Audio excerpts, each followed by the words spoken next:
నేను వెళ్ళాలని చెప్తున్నామో కానీ మనకి సంబంధించిన మున్సిపల్ శాఖ మంత్రి గారే రావడం వల్ల తప్పని పరిస్థితులు అక్కడ ఉండవలసి వచ్చింది. అన్యగా భావించవద్దని మీ అందరినీ కూడా కోరుతూ ఈ యొక్క కార్యక్రమం ఇంతలాగా నిర్వహించడానికి కారణమైన కమిటీ సభ్యులందరికీ కూడా నమస్కరించుకుంటూ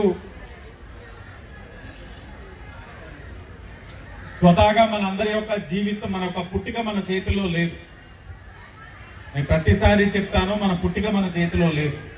కానీ ఎలా జీవించగలం అన్నది, ఏ విధంగా ఉన్నతంగా జీవించాలి అన్నది మన చేతుల్లో ఉంటుంది.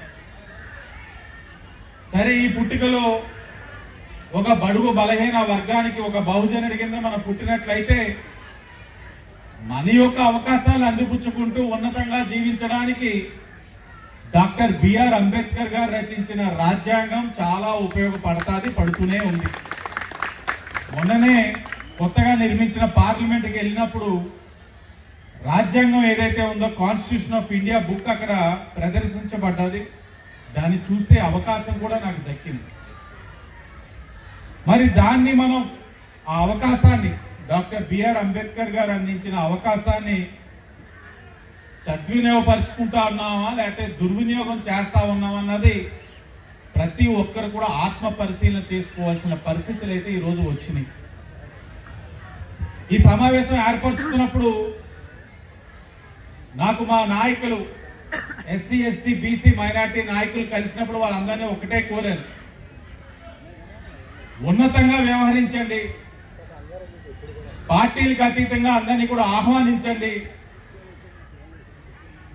పబ్లిస్ట్ ఆర్భాటాలకు అన్నింటికి కూడా దూరంగా ఉంటూ వేదిక మీద ఒక శాసనసభ్యుడిగా వచ్చిన హక్కుతోటి నన్ను ఇక్కడ తీసుకొచ్చి ఇబ్బందికర పరిస్థితులు పెట్టద్దు, అందరితో పాటు అందరం కిందనే కూర్చుందాం, మాట్లాడే వ్యక్తి వక్తగా ఎవరైతే ఉన్నారో వారు ఒక్కరే వేదిక మీదకి రావాలి, దిగాలి.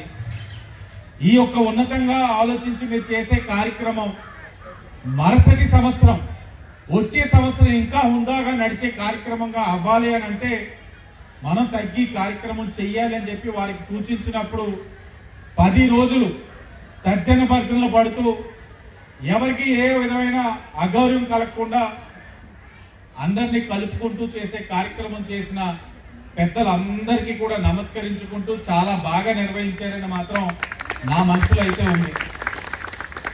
చిన్నపాటి లోటుపాటు ఏంటంటే వేదిక మీద నా ఫోటో వేదిక మీద బ్యాక్ డ్రాప్ మీద కూడా వేయద్దన్నాను, సైజు ముందు పెట్టారు, దాన్ని మళ్ళీ తగ్గించి సైజు కింద చేసి మళ్ళీ కింద పెట్టారు.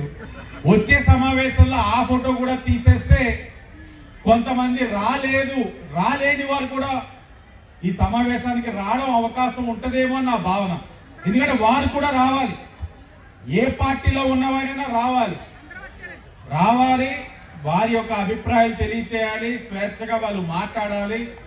ప్రభుత్వంలో ఉన్నాం కాబట్టి ఒకంతు మనల్ని ప్రశ్నించే గుణం కూడా రావాలి. ఈ సమావేశాల్లో నేను విజ్ఞప్తి చేశాను, న్యాయవాదుల్ని పిలండి, అక్కడ కూర్చోపెట్టండి, జరిగిన చర్చనంతా కూడా నోట్ కింద రాయండి, నోట్ కింద రాసిన తర్వాత తీర్మానాలు తీసుకురండి, తీర్మానాలు ఆమోదం పొందుతామా లేకపోతే ఏ విధంగా చర్చించాలన్నది చర్చించి దాన్ని ఒక జర్నల్ కింద ఈ సంవత్సరం ఏం మాట్లాడిన దాన్ని పబ్లిష్ చేయండి. వచ్చే సంవత్సరం అది మనకి రెడీ రికనర్గా, అంటే మనం వెంటనే కిందటి సంవత్సరం దీని మీద కూర్చున్నాం, చర్చించాం, ఏదైనా అడుగు ముందుకు వేయగలిగామా లేదా, ఇవన్నీ కూడా ఆలోచించడానికి అవకాశం ఉంటుందన్న ఆలోచనతో మరి న్యాయవాదులు కూడా మేము రిక్వెస్ట్ చేయగా వారు కూడా చాలా ఉందాగా వచ్చి ఇవన్నీ కూడా చేయడం జరుగుతూ ఉంది. వారికి కూడా ధన్యవాదాలు.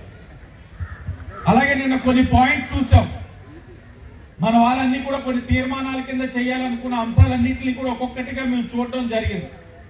నేను వాళ్ళందరికీ ఒకటే చెప్తా ఉన్నాం, ఒక బలహీన వర్గాలకి సంబంధించిన వ్యక్తిగా, ఒక రైతు కుటుంబంలో పుట్టిన వ్యక్తిగా, కష్టాల్ని చూసిన వ్యక్తిగా, ఒక అవగాహన కలిగిన వ్యక్తిగా ఏది స్ఫూర్తినిస్తుంది మనకి, మన సామాజిక వర్గ వ్యక్తులకి ఏది చేస్తే మనందరం కూడా ఐక్యతగా రావాలి అనే ఒక ఆలోచన ఎప్పటికప్పుడు నా మదిలో ఉంటానే ఉంది. రాజకీయంగా ఒకటి నేను లబ్ధి పొందాలని చేస్తే అది రాజకీయ కోణంలో అనేక విధాలుగా నేను చేసుకోవచ్చు. ఈనాటి కార్యక్రమాన్ని రాజకీయంగా నేను లబ్ధి పొందాలంటే ప్రతి కొమ్మకి ప్రతి ఆకుకి నా ఫ్లెక్స్ ఉండాలి. ప్రతి కొమ్మకి ప్రతి ఆకుకి నా ఫ్లెక్స్ ఉండాలి. అంటే గతంలో చేశారు కాబట్టి అదే సాంప్రదాయం కొనసాగిస్తే కావాల్సిన పబ్లిసిటీ వస్తుందని ఆలోచించవచ్చు. కానీ నేను కోరల. ఎందుకంటే రాజ్యాంగం పరంగా 5 ఏళ్ళు ఉంటాను. కానీ రాజ్యాంగం పరంగా 5 ఏళ్ళు ఉండేది పదవి. కానీ శాశ్వతంగా ఉండేది బహుజనులలో వాళ్ళ యొక్క ఆలోచనలు, భవిష్యత్ తరాల వారి కోసం ఏం చేసామన్నది భవిష్యత్ తరాల 5 సంవత్సరాల్లో మన జాతి బిడ్డ ఈ ఆలోచించాడు, మన జాతి బిడ్డ ఈ ఉన్నతంగా ఈ ఆలోచనతో ముందుకెళ్ళాడు అన్న ఆలోచన రావాలన్నది నా తాలూకు ఆలోచన. ఈరోజు ఇందాక పెద్దలు చెప్పారు, గుడ్డికి సీని గారు కూడా, ఒక రేలింగి గారి విగ్రహం తీసుకున్నా, దొమ్మేటి వెంకటరెడ్డి గారి విగ్రహం తీసుకున్నా, ఆంధ్రకేసరి టంగుటూరు ప్రకాశం పంతులు గారి విగ్రహం ఈరోజు దగ్గరలోనే ఆవిష్కరించుకోబోతా ఉన్నాం. ఇవన్నీ కూడా మనకి స్ఫూర్తినిచ్చే అంశాలు. నేను మా పెద్దలకు కూడా చెప్పాను, రాబోయే అంబేద్కర్ జయంతికి ఓ పక్కన అంబేద్కర్ గారి యొక్క నిలువెత్తు విగ్రహాలు 5 ఇస్తాను, మంచి ప్రాంతాల్లో పెట్టండి అని చెప్పాను. మా వాళ్ళు అప్పుడే కూడా 5 విగ్రహాలు ఎక్కడ పెట్టాలో కూడా ఒక ఆలోచనకు వచ్చారు.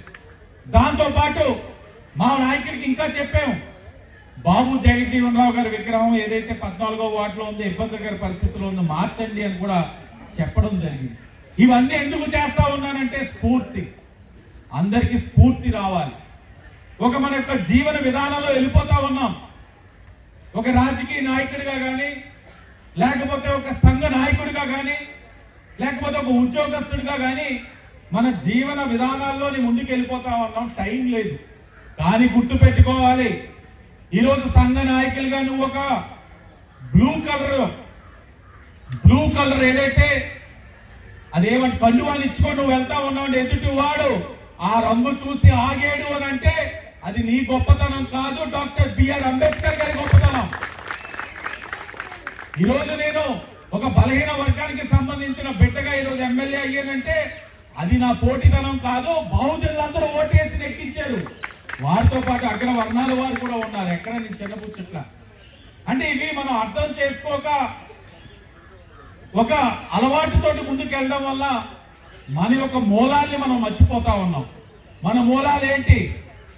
మన మూలాలు ఎక్కడి నుంచి వచ్చినాయి, ఎవరి వల్ల వచ్చినాయి, దానికి ఏం చెయ్యాలన్న అంశాలని మొత్తం పక్కన పెట్టేసి ఎక్కడికక్కడ మనకి దీంట్లో ఏ వచ్చింది, మనం ఏం సాధించాం, మనకి ఎంత పబ్లిసిటీ వచ్చిందనే అంశం మీదే మనం చాలా మంది వెళ్తా ఉన్నాం. అది బాధించే అంశం. నేను ఈ మాట చెప్పడం వల్ల కాస్త నొచ్చుకుని ఉంటే క్షమించండి. కానీ ఇది వాస్తవం. మార్పు రావాలి, విధానాల్లో మార్పు రావాలి. భవిష్యత్ తరాల వారికి ఏమీ తెలియట్లా. భవిష్యత్ తరాల వారు అంబేద్కర్ జయంతితో, అంబేద్కర్ వర్ధంతి వస్తే ఒక బ్లూ చొక్కా వేసుకొని నేను ఒక ర్యాలీ చేసేస్తే అయిపోద్దని అనుకుంటా ఉన్నాడు. కానీ వాడికి ఉద్యోగంలో ఏ విధమైన అవకాశాలు ఉన్నాయి, వాడి పుట్టుకలో ఏ అవకాశాలు వచ్చినాయి, ఈ రోజు ఈ అవకాశాలు రావడానికి ఎంత శ్రమిస్తే ఇలా వచ్చేమన్నది వాడికి ఏమీ తెలియట్లా. తెలియచేయాలంటే స్ఫూర్తినిచ్చే అంశాలను మనం ముందుకు తీసుకెళ్లాల్సిన అవసరం ఉంది. కార్యక్రమాలుగా మేము చేస్తా ఉన్నాం. ఈరోజు మీరు ఏదైతే తీర్మానాల్లో పెట్టున్నారో వాస్తవం. మనం ఎందుకు కమ్యూనిటీ హాల్స్ కట్టుకున్నాం? కమ్యూనిటీ హాల్స్ ఎందుకు కట్టుకున్నాం అంటే మనం సంపన్నులు కాదు, బాగా మధ్యతరగతి వాళ్ళం, దిగువ మధ్యతరగతిలో ఉన్న వాళ్ళం. అందుకే ప్రభుత్వాల పరంగా మనం కమ్యూనిటీ హాల్స్ కట్టుకొని చిన్న చిన్న పెళ్లిళ్ళు కానీ కార్యక్రమాలు కానీ మంచో చెడో కార్యక్రమాలు చేసుకున్నప్పుడు ఆ 5-10 వేలు కూడా మనకి భారం లేకుండా ఈ కమ్యూనిటీ హాల్స్ ఉపయోగపడేది. కిందటి ప్రభుత్వం కొన్ని నిర్ణయాలు తీసుకుంది. సచివాలయాల ద్వారా ప్రజలకు మెరుగైన సేవలు అందించాలి కాబట్టి తీసుకుంది, తప్పు పట్టం. కానీ అవసరం లేని చోట కూడా తీసుకొని ఈ రోజున నిరుపయోగంగా కొన్ని వాటిని ఉంచుతా ఉన్నారు. ఉదాహరణకి 49వ వార్డు ఎండిస్పేటే ఉంది. ఈ రోజు ఆ కమ్యూనిటీ హాల్ని ఉపయోగంలో తీసుకొస్తా ఉన్నాం. ఫస్ట్ ఫ్లోర్ ని ఈ రోజు కమ్యూనిటీ హాల్ కి మరలా తెరిపిస్తా ఉన్నాం. మన రాజేంద్ర నగర్ లో ఉంది, అధిక బీసీలు ఉన్న ప్రాంతం. చిట్టిబాబు గారు చెప్పారు, అది ఒక కమ్యూనిటీ హాల్లో తీసుకొస్తా ఉన్నాం. రెడ్డి మణి గారు చెప్పారు, బలహీన వర్గాలు బీసీలు ఉన్న ప్రాంతం, ఆ కమ్యూనిటీ హాల్ కూడా ఉపయోగంలో తీసుకొస్తా ఉన్నాయి. ఒక్కొక్కటిగా చేసుకుంటూ వస్తా ఉన్నాం. ఇది మాకు తీర్మానాల రూపంలో ముందేమి ఇవ్వలేదే, ఆలోచిస్తా ఉన్నాం. ఎక్కడ ఉన్నారు బలహీన వర్గాలు, వారి సమస్యలపైన ఆలోచనతో వెళ్తా ఉన్నాం. ఒక్కొక్కటిగా చేసుకుంటూ వస్తా ఉన్నాం. అలాగే ఏదైతే బీసీ స్టడీ సర్కిల్ ఉంది, అది ఏ విధంగా సాధించుకున్నాం అన్ని కూడా పెద్దలు రామారావు చెప్పారు. దాని గురించి మళ్ళా చర్చించాల్సిన అవసరం లేదు. పెద్దల అప్పారావు గారు ఆయన బాధ్యత, సామాజిక బాధ్యత ఒక బీసీ నాయకుడిగా గుర్తించినప్పుడు ఆ గుర్తింపుతో నువ్వు ఎమ్మెల్సీనో లేకపోతే మేయర్ ఎమ్మెల్యేలు అయితే కాదు, నీ జాతికి నువ్వు ఏం చేస్తున్నావు అన్నది ఎవరికాల ఆత్మ పరిశీలన చేసుకోవాలి. అప్పారావు గారు న్యాయం చేశారు. అది బాధ్యత, అది గొప్పతనం కాదు. ఈరోజు నేను ఎమ్మెల్యేగా అయ్యానంటే అది నా గొప్పతనం కాదు, నేను చేయాల్సిన కార్యక్రమం చెయ్యాలి, అది నా బాధ్యత. ఆ బాధ్యతను ప్రతి ఒక్కరు గుర్తెరిగి ముందుకెళ్లాల్సిన అవసరం ఉంది. ఆ బాధ్యతలో భాగంగానే ఏ అంశం వచ్చిన అన్ని అంశాలని పరిశీలిస్తా ఉన్నాం, అవగాహన చేసుకుంటా ఉన్నాం, ఏ అవకాశాలు ఉన్నాయి కూడా వెతుకుతా ఉన్నాం. ఎస్సీ ఎస్టీ హాస్టల్స్ ఉన్నాయి. ఎస్సీ ఎస్టీ హాస్టల్స్ కేంద్ర ప్రభుత్వం నుంచి ఒక స్కీమ్ ఉంది. 15 కోట్లతో స్కీమ్ ఏ విధంగా ట్యాప్ చేయాలో చూసాం. గౌరవ కమిషనర్ గారు నేను ఆలోచించాం, తెస్తా ఉన్నాం. రాజమహేంద్రవరంలో ఇప్పుడు ఎస్సీ ఎస్టీ హాస్టల్స్ కి 15 కోట్లతో ఒక స్కీమ్ గ్రాంట్ చేయించాం.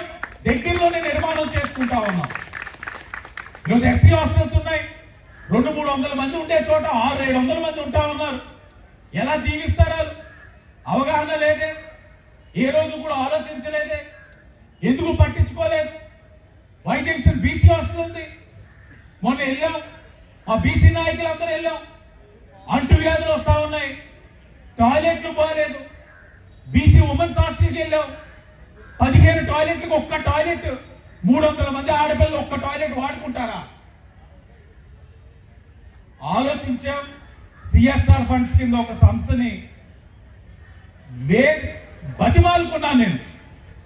నా యొక్క అభ్యర్థన చూసి నా వ్యక్తిగతానికి అడగట్లేదు, సమాజానికి అడుగుతున్నారని ఒకే ఒక మాట పిలుపుకి 50 లక్షలతోటి వాళ్ళు మగవాళ్ళు ఆడవాళ్ళ టాయిలెట్లని వాళ్ళే రిపేర్ చేశారు. 50 లక్షలు. కమిషన్ లేవు, ఫ్లెక్స్లు లేవు, పబ్లిసిటీ లేదు. సందర్భం వచ్చింది కాబట్టి మళ్ళా చెప్తా ఉన్నాను, కార్యక్రమం అయిపోయింది, ఉపయోగంలోకి టాయిలెట్లు కూడా వచ్చేసింది. ఎందుకు చెప్తా ఉన్నామంటే అధికారులు ఉన్నప్పుడు మనకున్న అవకాశాన్ని కూడా మనం ఉపయోగించుకోలేని పరిస్థితులు కొన్ని కనబడితే అధికారంలో ఉన్న వాళ్ళకి తెలియచేయకపోవడం కూడా మన తప్పిదం అవుతా ఉంది.